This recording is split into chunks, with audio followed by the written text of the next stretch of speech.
อันน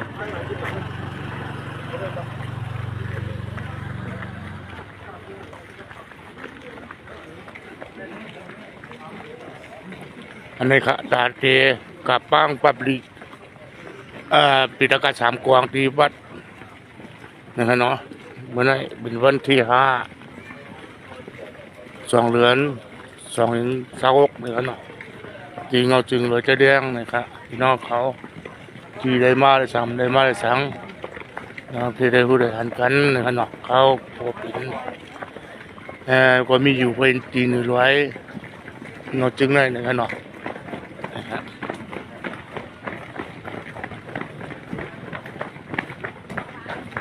นี่ครับตาที่เก็ดเขียววันเมืองเฮา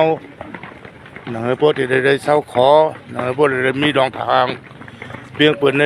กำผาลมพาในนี่ครับเนาะพอก็มีซึกมีหูบุญเจ้าเขาขามีสวนหน่อยว่าบุญเจ้าว่าเฮ็ดปันบูปันกายสั่งว่าเขามีหูมีสวนหัวเขานั่นแข็งมาหัวเขานั่นเอาไม้พังไม้อย่างไม้เย็ดนี่ก็ที่เป็นตีวัวตีวัวก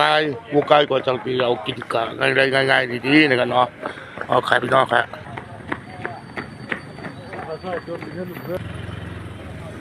เมืองใจเท่านั้นเจ้าบ่าวเขาขาดตีกูเผาหลายลาดหลายเม็ดมันช่างตรงเนื้อมันเป็นมาได้ขาดเมืองควันขอมันเป็นมาได้ขาดแต่เดี๋ยวขาดจะได้เป็นเลยลองทำห้างเปี้ยงปืนจัดดุมผ้านะครับเนาะกับนั้นแหละผมมีปุ่นพรเขาเผยการเจอจัดเขากูเจ้ากูป้ากูหมูกูจุ่มมาจุ่มหนาหนึ่งครับเนาะก็ให้วางใจหนึ่งการเจอจัดนะครับเนาะฮะค่ะนี่ครับตักเกียรติขีวัดเมืองตักเกียรติขีแผ่นดินจึงใต้หนังผู้ปุ่นเปลี่ยนผู้ดูร้ายนี่จึงเคยเอาครับพอได้หัดยุงหัดเก่าเขาขายพอได้มีลงทางเป็นจัดดุมผ้าในกันเนาะเขาจะในขยะตัดที่เก็บขี่ผมมีคนเมือง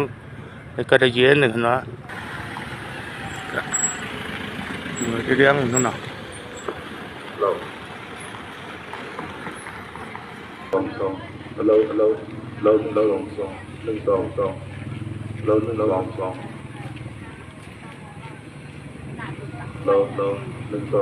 เมื่อนั้นก็เป็นวันที่5 ไว้นะครับเนาะไว้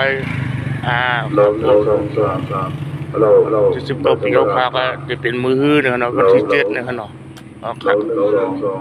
ปกติเป็นวันที่6นะครับเนาะเรา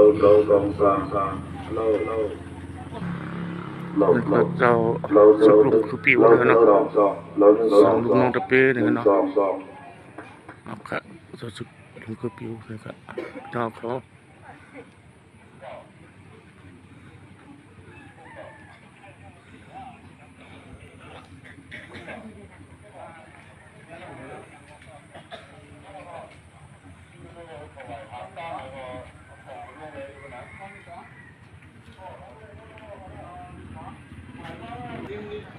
ในก็อยู่ไปครับปรับทำตราปิฎกสามกวางนะครับเนาะครับ